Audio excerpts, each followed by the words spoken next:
jarraian, familia orientazioaren aurkezpena egingo dizuet.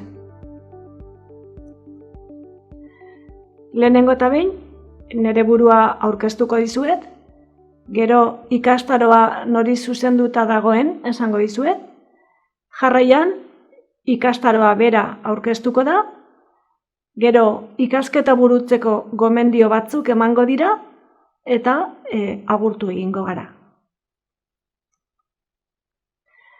Irune Ibarra naiz, Euskal Herriko Unibertsitateko irakaslea, Hezkuntza, Filosofia eta Antropologia fakultatean, Hezkuntza Ikerkuntza eta Diagnosi Metodoetako sailean hain zuzen ere.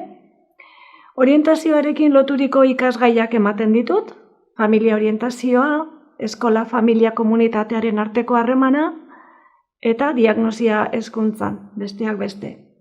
Eta familia orientazioaren terminologia 3 hizkuntzetan zehazten nabil. Ikastaro hau nori zuzenduta dago?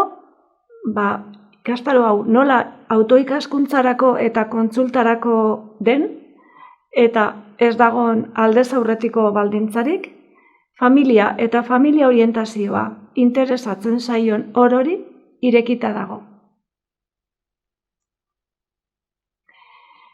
Familia orientazioa, familiaren zientzien alorreko espezialitate bat da. Disiplinarteko arlo honetan, profesional askok jarduten du, bai gizarte hezitzaileak egoten dira, bai gizarte langileak, psikologoak, hezitzaileak eta abar. Eta familia taldeari eta familiako bakoitzari laguntza ematen dio bizitza zikloan. Familia orientazioaren definizioak ikusiko ditugu, terminologia, batez ere familia aniztasunaren inguruan, elkarteak ikusiko ditugu, aldizkariak eta webgune interesgarriak, Euskadiko legeak eta planak familiari buruzkoak gainbegiratuko ditugu ere bai, eta lantresnak, jolasak, gidak, programak eta praktika onak ikusiko ditugu familia orientazioan. Eta online dagoen ikastaroen eskaintza ere irekiko dizuet. Eta bukatzeko, familia orientazioaren lan eremuak ikusiko ditugu.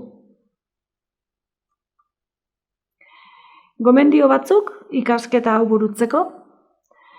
Astean 5 orduko iraupena izango dute ariketek, praktikek eta irakurketek. Laguntzarako fitxak eskainiko dizkizuet.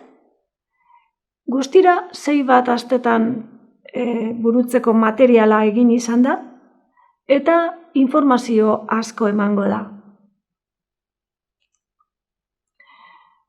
Bukatzeko, ikastaro hau baliagarria izango zaizuelakoan, gero arte.